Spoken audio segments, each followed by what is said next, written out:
Hey guys, welcome to our week 3 episode of our Biryani Football Podcast. Slight change of plans. We have decided to do the biryani part at our home today, and we will be coming to you with the rest of our episode of talking about football from our studio. So today we went to Hyderabad. Is it Hyderabad? Sorry, House of Biryani and Kebabs, located in Hillsborough as well, close to our home. And Viras, what we picked today? What biryani? Fried mutton biryani. Yeah, fried goat piece biryani.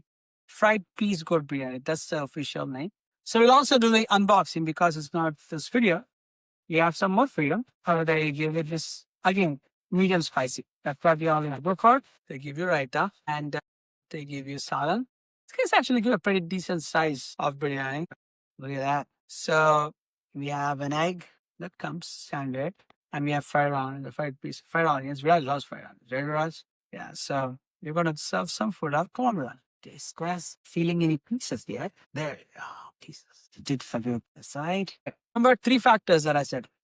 The rice has to be flaky, which is pretty good actually. It's pretty flaky. What do you think, Raj? It is pretty flaky, right? And it is moist as well. And the aroma is very, very good. I can really taste it. And curry leaf action going here as well. So I think that kind of adds to the aroma here. All right, let's taste it. Decent pieces, What do you think? What do you go first this time? I like how it's not too wet and it's drier, which makes it taste better. And I think that overall it's a good curry. Biryani. Curry? Well, this biryani is not good. Okay. I think it's pretty good. I would say like the spice level is pretty good. I don't taste any store-bought masalas, which is a good thing. The consistency of the moisture is pretty good in the biryani, and the taste is really good. I don't know if it's a dum biryani though. I don't think it's a dum biryani, but I don't know how they make it. But I definitely don't feel the dum flavor. But they don't advertise it as a dum biryani. To be fair, to be honest with you, like so, it's not a dum biryani. So yeah, I think from a rating perspective, and they also gave like pretty good number of goat pieces, mutton pieces as well. So overall, I would say 7.5, 7.5 to 7.75. I would say less than an 8, little bit, but it's really good. It's really good. So if you are looking for a good goat fried piece biryani, I think this is the place to go. It's different. It's not your goat dum biryani. It's not spicy. It's flavorful. It has a lot of pieces in it. The moisture level is really good, and the rice is flaky. The aroma is really good. 7.75. I'll put the address in here. Goat Fried Biryani. See you guys. Talk to you about football in the next part of our show. Well, welcome everybody to another episode of the Biryani Football Podcast. Now that we're done with the biryani section, let's get right into the football section. Go over this past week. Yeah. Hey, once again, thanks for tuning into our podcast. Thank you for being a loyal followers as to checking out what we are up to. So can't believe, week 2 is in the books. I hope you guys enjoyed the biryani section. We had some snafu with the recording studio yesterday, so we had to break it down into 2 separate sections. But still, biryani is biryani, and I hope you guys enjoyed it. So coming to week 2, I just want to highlight 2 things. I'm sure you guys get your analysis and your scores, or many sources out there, but thankful that you guys tune to us and to listen to our take on what week 2 is all about. The 2 things that I want to talk about is the low score, or actually not low score, but low margin wins, right? And then we also want to talk about the defense as well. So I'll first talk about the 1-point games. Broncos and Colts, 28-29. I mean, crazy. I don't know if you guys saw the ending, but it's unbelievable. I did not expect Broncos to lose to Colts, but I think maybe Danny Jones is the real deal. Not sure. And the second one is the Bucks and Texans. That was a really interesting game. Baker Mayfield. We like Baker Mayfield. He's a good guy. And very talented, and it's kind of sad that how he went to Tampa from Cleveland, but it's all good. Not Cleveland, he went from the Panthers to Tampa. Cleveland to Maybe Tampa. Rams. He also had to stay 1 game, right? That's true. That 1 game he had to sub for Stafford, and he balled out, and he got a good deal at Tampa, and he's proving that they made the right decision. What a game it was! It was very entertaining game. It came all the way towards the end. Ebb and flow. I mean, it went both sides. Good defensive play. Good defensive play. And I don't know. I just feel like the Texas something is not right with the Texans. It's supposed to be a home game, and it's supposed to they're supposed to win that game Yeah. apparently, but they didn't. So maybe the Tampa is legit. We're not sure. But the other interesting fact is AFC South versus NFC South. Reigning champions played the game, and it was pretty good. What do you think about those two games? Any further comments before I go further? Yeah, I think that Bo Nix is just on the sophomore slumps. Maybe he's just going through some things right now, but he really got to get his game a little bit more organized and clean. And also, I think that the leverage rule isn't that great of a rule because how else are you supposed to block field goals if you can't, at least put your hand on a player just to reach your hand up. So Yeah. I think that's a little bit too strict in terms of that and is kind of making sure that every field goal goes in. So I don't really think it makes sense. Also, Job security for the kickers, I guess. yeah, and also for the Bucks and Texans game, I really think that the Texans, I think they could have had cleaner coachings. There's a lot of situations where they should have been able to score, but they weren't able to. I think that's definitely coaching games. They're in the red zone many times, but they only came out with as many points as they did. But also great kudos to Baker Mayfield and the crew for getting the job done, being 2-0. Yeah. Interesting fact is I was actually losing by 15 points in our fantasy league. And in the fourth quarter, 2 minutes to go, I had two players, Bucky Irving and Mike Evans, made a couple of plays. A bunch of yards later, I won the game. So that was pretty good as well. The other two games, real quick, is the one-score games, which is Eagles and Chiefs, 20-17. And though it says one-score game, I just felt like it was never close. It was never close, and it was just it was Eagles utterly dominating the Chiefs. I think the Chiefs are it's not that great. And the next one is the Giants and Cowboys. Again, that was a very entertaining game. Went to overtime, and Brandon Aubrey, he came to the rescue one more time to the Cowboys. I mean, it would have been very embarrassing if the Cowboys would have lost that game. I mean, 0-2, my gosh, that's crazy. So, yeah, I think those are the other one-score games on highlight. What do you think about that, Raj? I think that the Eagles game, I don't think the Eagles are necessarily dominating the Chiefs, but I do think that in terms of coaching and how the game was called, I think that the Chiefs definitely fell short of the Eagles. And the Eagles are nearly not as good as they were last year, and you can see it by their defense. But I think the Chiefs should have been able to take advantage of that, and do think that they have the offense and the tools necessary. Yeah. Although it was hard without Rashee Rice and Xavier Worthy, Right. but I think that the Chiefs will be better in the upcoming weeks, and maybe the Eagles will too. Their defense is just not as good as it was last year, which is saying a lot because their defense was very good last year. And for the Giants-Cowboys game, I thought that, just when you think that Russell Wilson's career is over, he just comes back and has a career game, and then his career goes on for a little bit longer. I think that good for him. He's scored a lot of yards.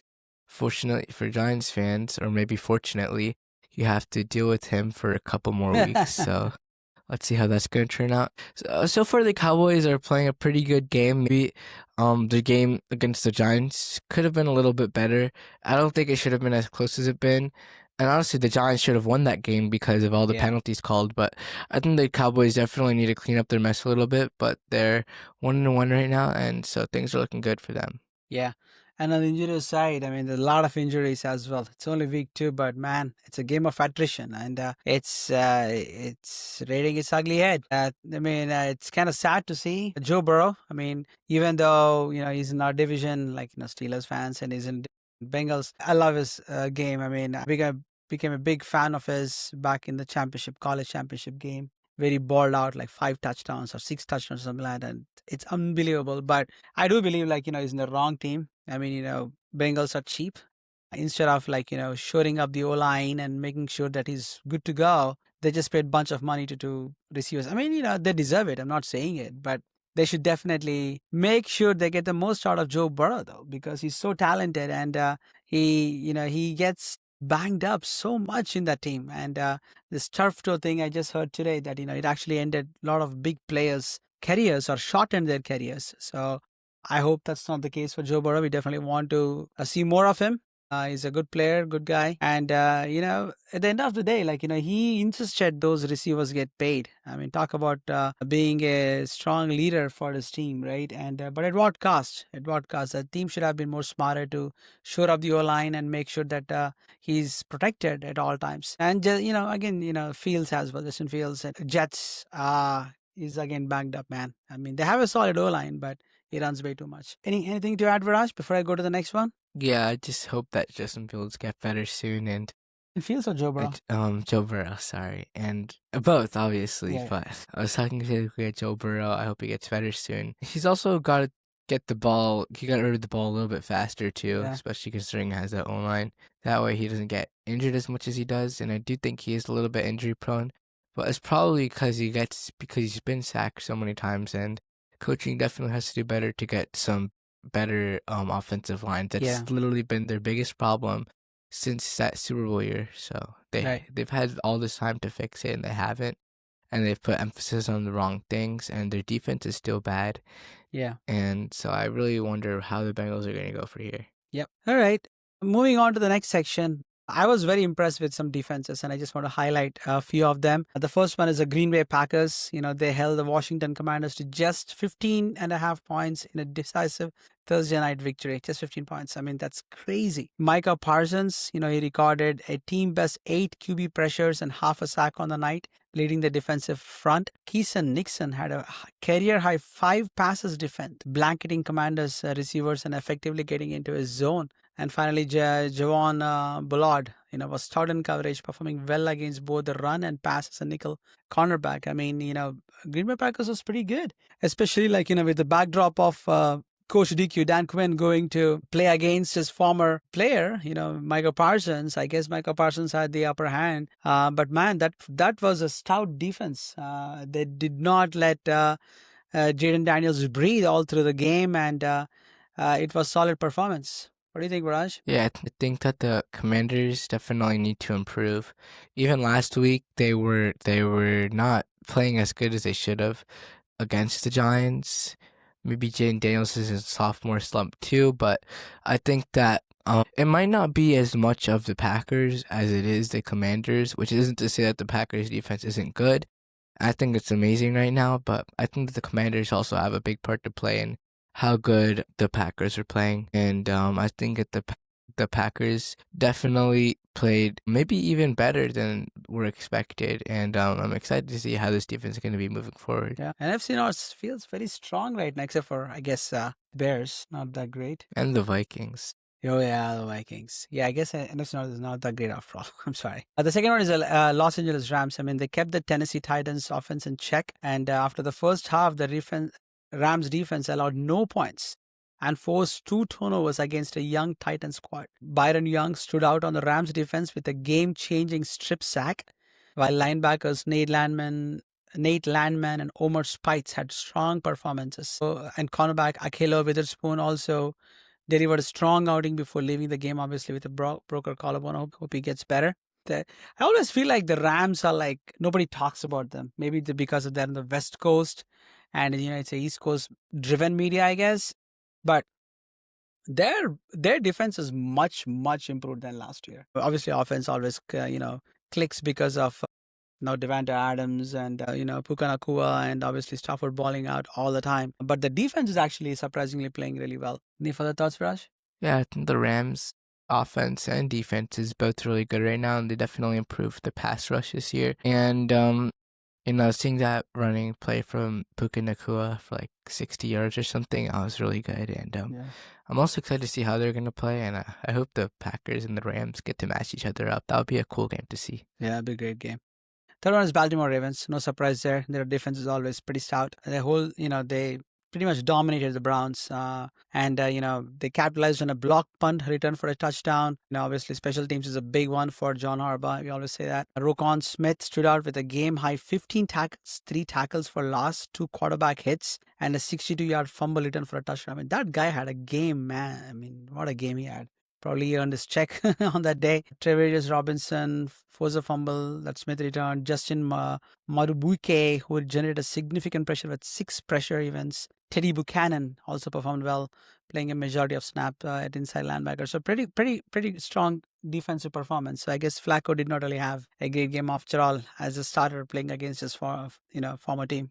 Yeah, I think it was a great game for the Ravens to say that their defense wasn't as bad as they were against the Bills. But you can't really say a lot because this is against the Browns, and the Browns, Yeah. they're not that good of an offense right now. So I do think that we have to say they play against a better team to really, see if their defense is as good as they were against the Browns. And maybe it was just week 1 jitters, which a lot of teams get. But yeah, I would like to see the Ravens play a better team before I would make any judgment. The other team that I was really impressed, not surprised, but impressed because, I'm a big fan of Coach Rabel. I mean, he is a man's man and he knows how to bring the players together. Is the New England Patriots. They held the Miami Dolphins to a single late game touchdown. That's it. The Patriots defense managed 4 sacks and an interception. They made adjustments in the fourth quarter, leading to an interception and sacks that secured the win. Many players contributed to the final defensive stop. I was under constant pressure. I mean, what's new? Showing improvement from the earlier parts of the game. Despite the win, obviously the secondary still got exposed, highlighting the need for reinforcements, mainly because of injuries, possibly even from free agents, and the other free agents. They should think about probably bringing some of them as well. What do you think, Raj? Any other thoughts you want to? Yeah, the Patriots defense was playing pretty good yesterday, or not yesterday, but a couple of days ago.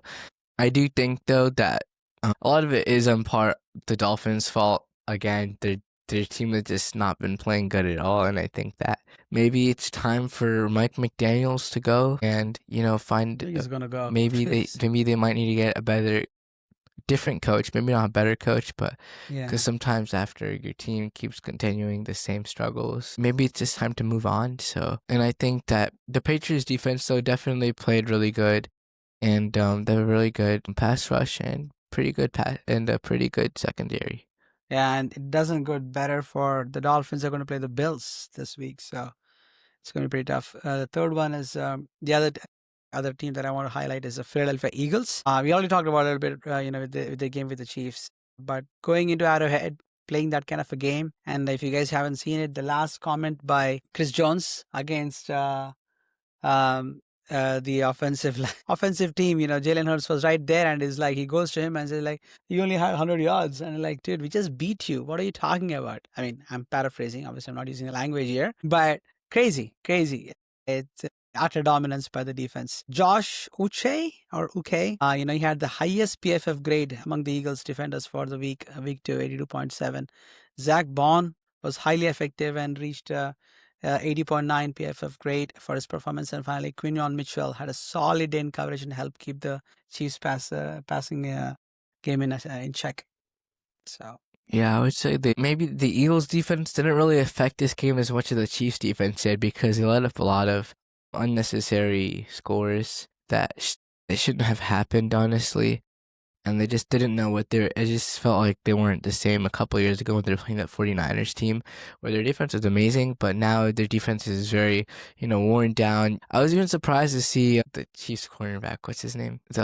Not Tranquil, but I forgot his name, but Trent McDuffie. Yeah. I was surprised to see even McDuffie giving up a few plays that were really easily preventable. I mean, it felt like the ball was floating in the air for like a couple of minutes. Exactly. And then and then Devontae Smith still ended up catching that. So there's a couple plays where the defense didn't really feel as good as they should have. So I think the Chiefs defense really let the team down here. And Patrick Mahomes too, I just feel like he's not playing up to his usual form. Whenever the Chiefs start slow, that's usually when they win the Super Bowl. So I can't really be saying much right now.